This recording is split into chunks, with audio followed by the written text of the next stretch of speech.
Hey guys, I'm Emily. And I'm Brandon. We are with the folks at Duke Homestead here at Durham Athletic Park to play a little vintage baseball. Yeah, I'm really excited, but I'm looking around, I'm seeing people in old-timey garb. Can we get suited up? Yeah, that's a great idea. Let's go. Let's go.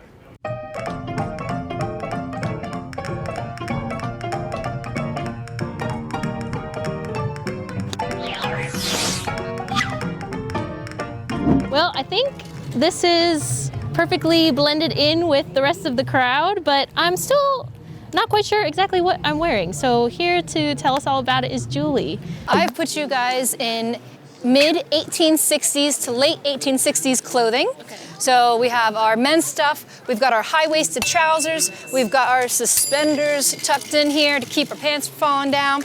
We've got our linen coat for this nice cool weather, and we have our silk cravat to tie it all off. We've got, of course, our bowler hat at a, let me see, jaunty angle.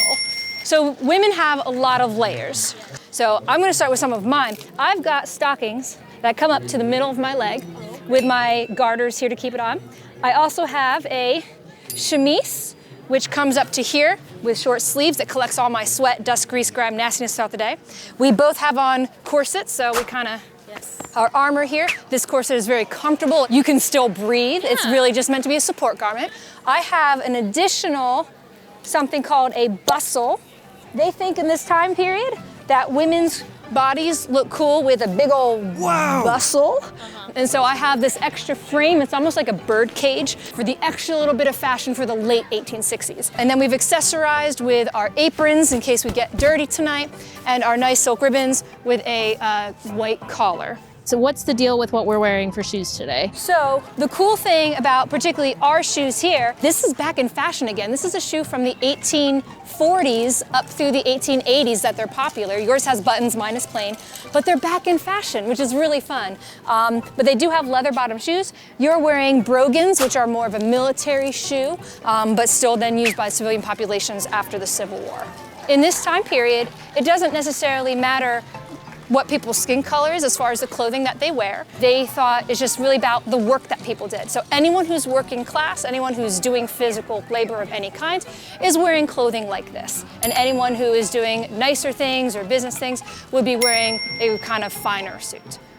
Now kids, are they wearing anything different or special in particular during this time? I can grab my child if you want to see what he's wearing, because it might not be what you expect a little boy to be wearing. I would love to see.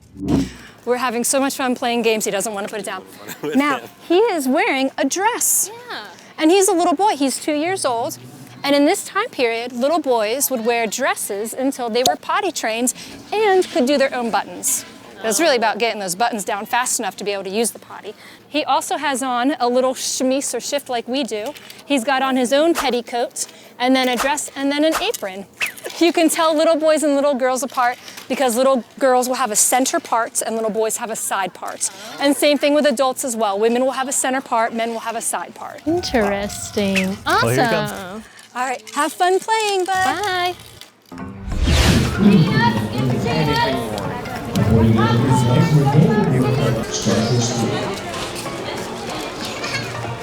We got popcorn, we got pretzels, and we got peanuts. Thank you, very nice lady. You're welcome, very nice lady. Wow, I've never met you, but you're great. You want some peanuts?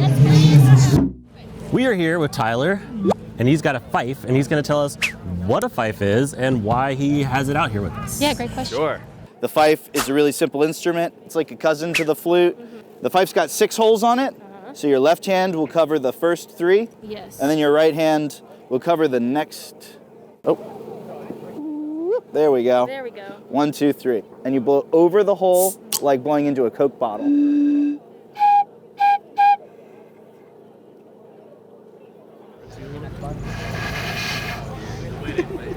Maybe I'm not a natural fife player is what I'm learning. Hey, you're getting somewhere. There we go. Yeah. I think we will leave the national anthem to you, Tyler. Okay. Yeah.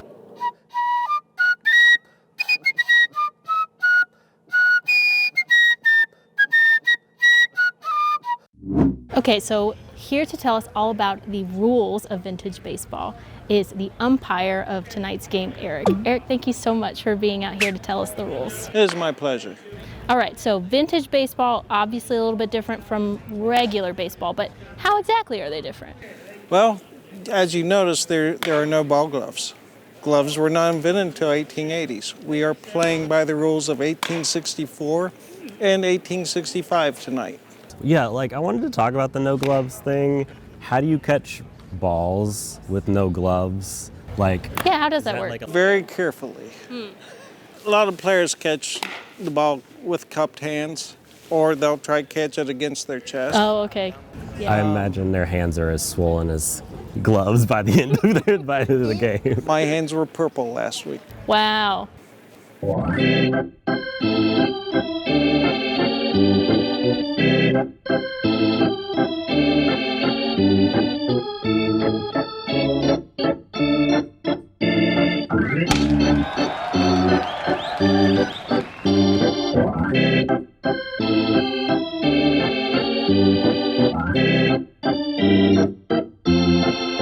What's your favorite part about 19th century baseball?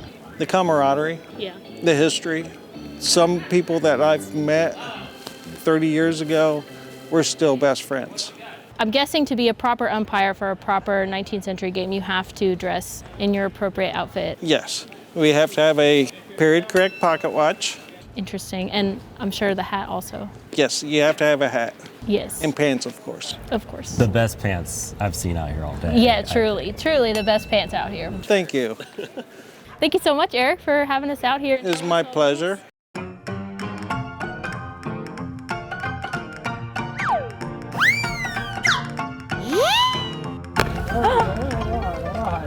Yeah.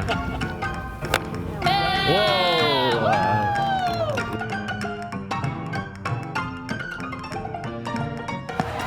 And another run for the Durham Station Lucky Strikes.